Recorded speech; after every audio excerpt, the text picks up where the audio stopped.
Welcome to Biology Pathshala. Today's class is dedicated a NEET aspirant और आज की पाठशाला में हम बात करेंगे structural unit of cell in plant and animal.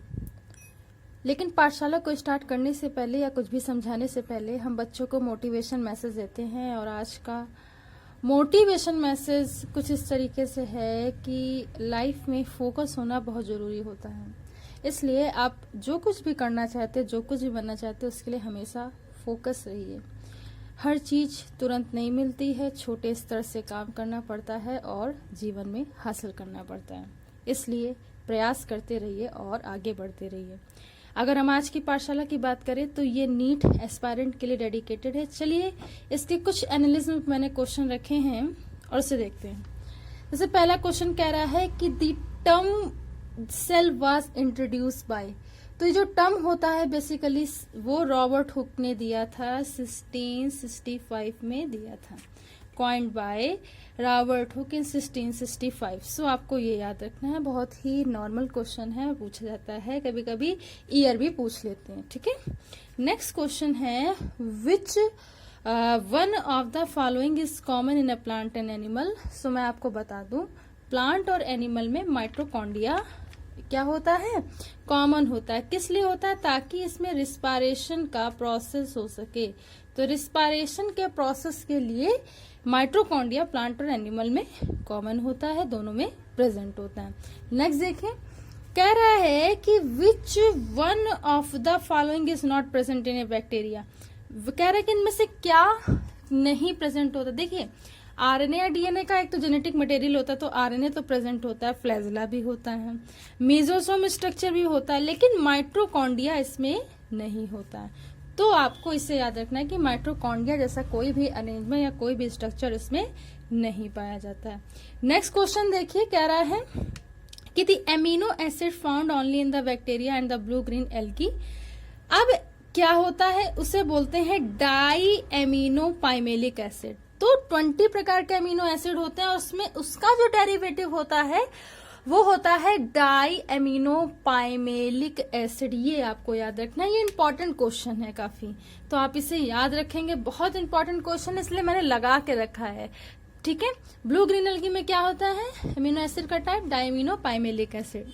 Next देखिए, कह रहा है कि the inherent capacity of the cell, मतलब कि जो अपने में से क्या करे, सेल की डेवलपमेंट करे, to regenerate a new whole organism, और नए ऑर्गेनिज्म को डेवलप करे, इज ए कॉल्ड।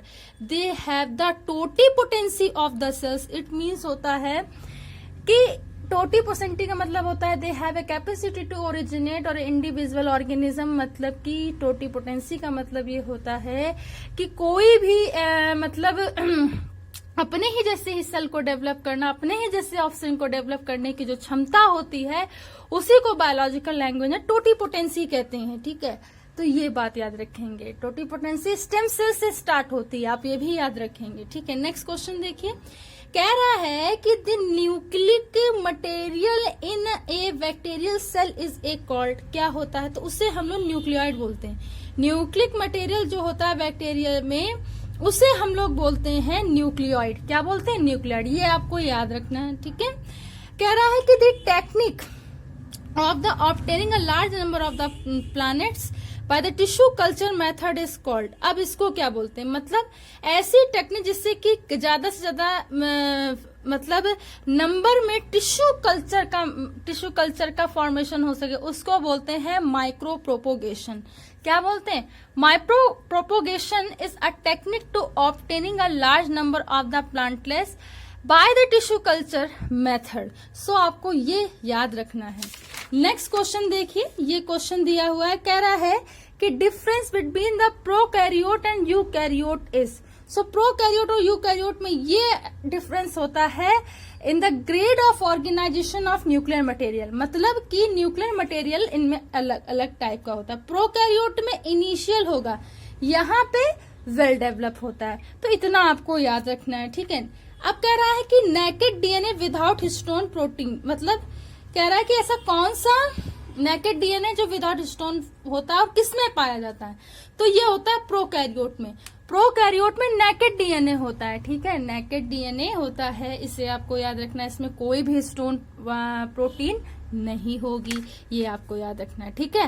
नेक्स्ट देखो, कह रहा the ability of the cell to grow into a complete plant cell is the cellular totipotency. अब देखो यहाँ पे सेल टू सेल से है ना, तो सेलुलर टोटिपोटेंसी होगा, सिस्टम से होगा तो सिस्टम टोटिपोटेंसी होगा। मान लो स्टेम सेल आ जाए तो स्टेम सेल टोटिपोटेंसी होगा, इसको याद रखेंगे आप लोग, ठीक है। स्टेम सेल ऐसी सेल होती है जहां से सारी सेल्स, मतलब सिस्टम या सेल्स या ऑर्गन का डेवलपमेंट नर्वस सिस्टम का हुआ, फिर है ना डाइजेस्टिव सिस्टम का हुआ, सर्कुलेटरी हुआ, तो ये बात आपको याद रखनी है, ठीक है।